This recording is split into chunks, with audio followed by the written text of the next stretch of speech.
Ever wonder what makes a tech giant, well, someone like Bill Gates, tick? It's a question a lot of people ask. In this deep dive, we're going behind the scenes of Bill Gates' early years. Before Microsoft, before the billions. Really getting a sense of what shaped him. We've got excerpts from Gates' new autobiography, Source Code, My Beginnings. And it's a very different kind of book than his usual stuff. This one's personal. It really is. Gates reflects on his childhood, family, even some of the challenges he faced. You know, it's almost like a glimpse into the mind of young Bill, before the fame and fortune. Exactly.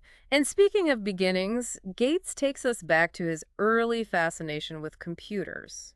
Which honestly is not that surprising. No, but think about this. Picture a young Bill Gates at Lakeside School, totally absorbed by a teletype Model 33. Now that's before my time, I gotta admit. What's a teletype Model 33? Right. It wasn't some sleek laptop. We're talking a clunky machine that used paper to print output. Not exactly the cutting-edge tech we associate with Gates today. So, very different from what he's known for.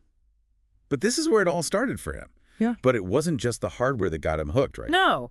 He was captivated by the power of software, specifically a programming language called BASIC. Basic, huh?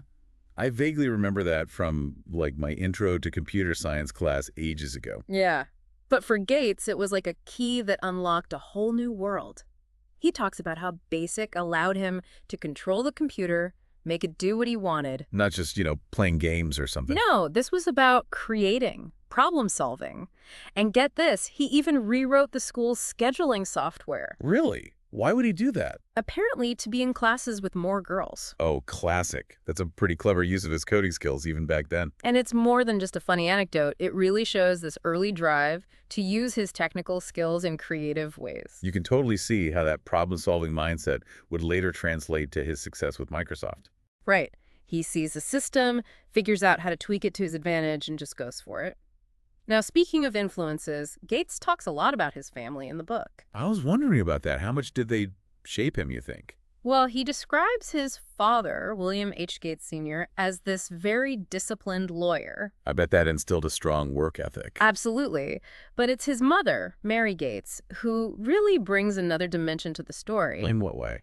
She wasn't just, a typical stay-at-home mom. She was super active in the community, serving on boards. She even connected with, get this, IBM executives through her work with United Way. Wow. So she opened up a network for him that most kids wouldn't have access to. It's incredible, and it really highlights how success is rarely just about individual talent.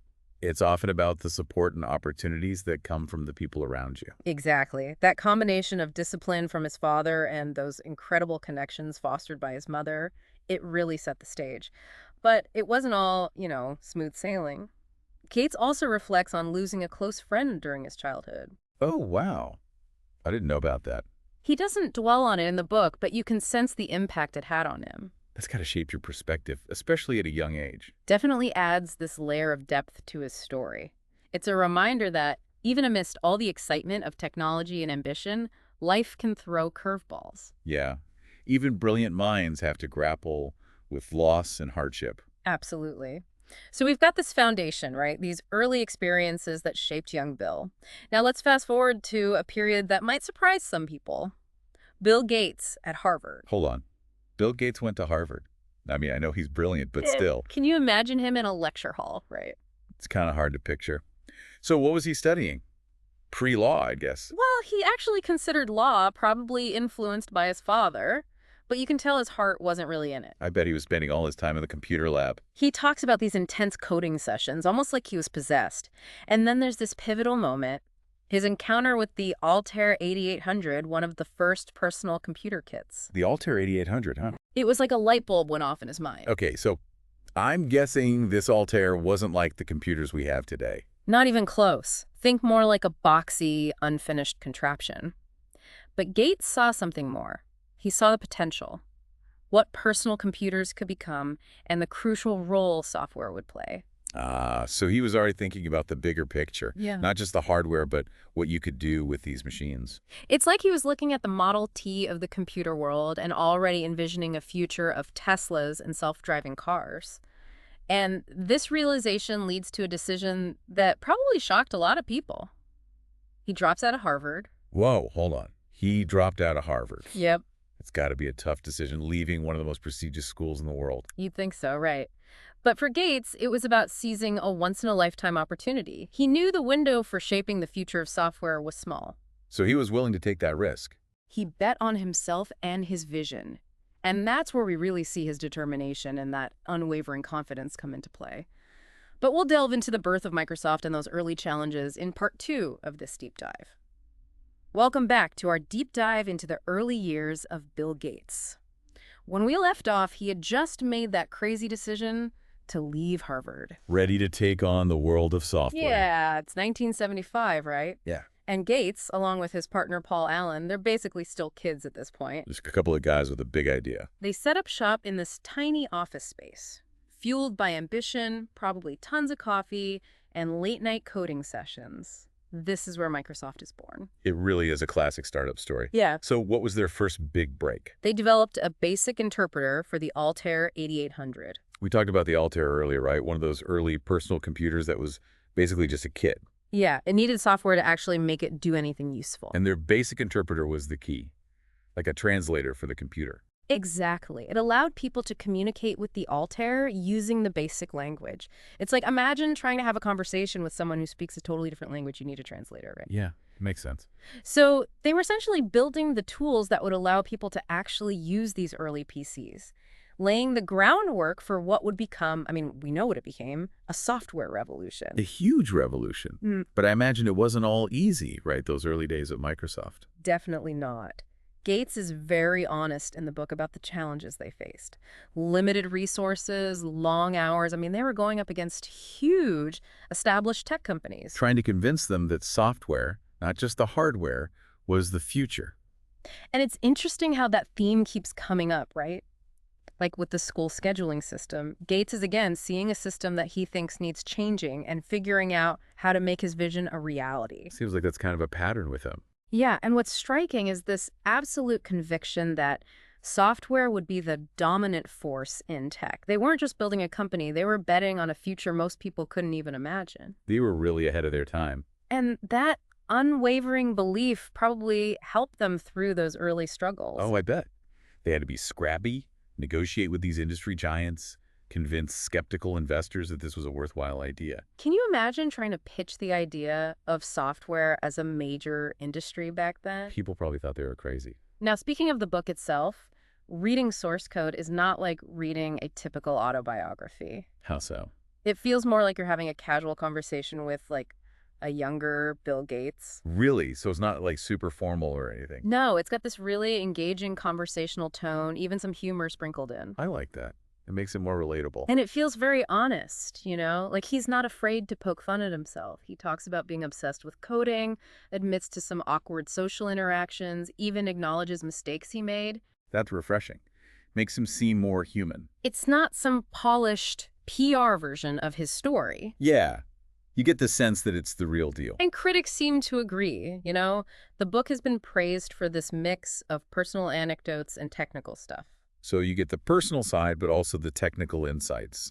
Does he get too technical? He doesn't get bogged down in jargon or anything. It's just enough detail to help you understand the challenges and the breakthroughs. I always appreciate that in a book. Yeah.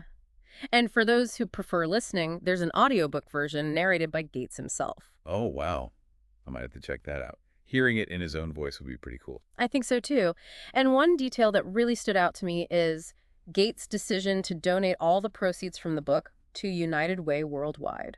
That's awesome. I didn't realize that. A nice tribute to his mother, who was so involved with the organization. It shows that even as he was building this tech empire, he was thinking about giving back.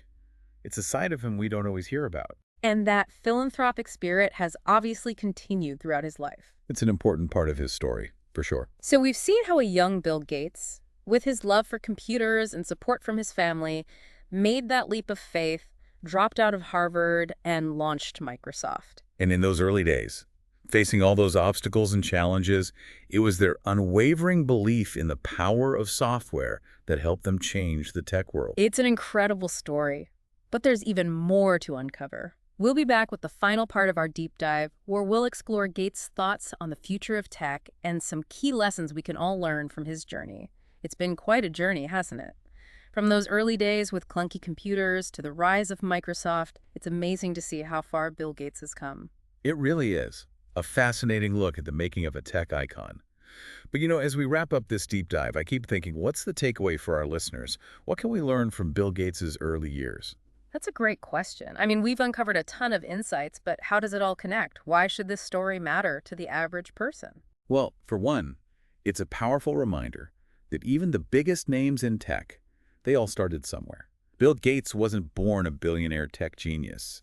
He was a kid who loved computers and saw possibilities where others saw limitations. And that's really inspiring, right? It shows that with passion, dedication, and a little bit of luck, anyone can achieve incredible things. Absolutely. And it also highlights the importance of having a strong support system. Remember how much his parents shaped him, the work ethic instilled by his father, the connections his mother fostered, even the partnership with Paul Allen. It takes a village, right? Success is rarely a solo act, and let's not forget about that decision to drop out of Harvard. That takes guts, to go against the grain, to bet on yourself when everyone else might think you're making a huge mistake. It's a great lesson, though. Sometimes the unconventional path is one that leads to the greatest rewards. It's about recognizing those opportunities, even if they seem risky, and having the courage to go after them. But beyond the personal aspects, I think there's a bigger takeaway here about the power of vision. Bill Gates saw the potential of software before most people even knew what it was. It wasn't just about building a company, it was about shaping an entire industry. It was about creating the future. And that's something we can all strive for in our own lives. To look beyond what is, to imagine what could be, and then have the drive to make it happen. And I think Source Code, My Beginnings, gives us a glimpse into that process. It's a study in innovation, in entrepreneurship, in that raw human ambition to make a mark on the world. And those are qualities we all possess. It's about tapping into them. So as we wrap up this deep dive into the early years of Bill Gates, here's a final thought. What are the turning points in your own life? What decisions have shaped your journey? What lessons have you learned, and what dreams are you chasing? Because if a young Bill Gates, hunched over a clunky teletype, could envision a world transformed by software, just imagine what you can achieve with your own passion and determination. That's a great note to end on. Thanks for joining us on this deep dive into Bill Gates' journey. It's been an insightful exploration of the making of a tech icon and the lessons we can all glean from his story. Absolutely. And if you're as intrigued by Bill Gates' story as we are, we definitely recommend checking out Source Code, My Beginnings. It's a fascinating read. Until next time, keep learning, keep questioning, and keep pushing the boundaries of what's possible in your own life.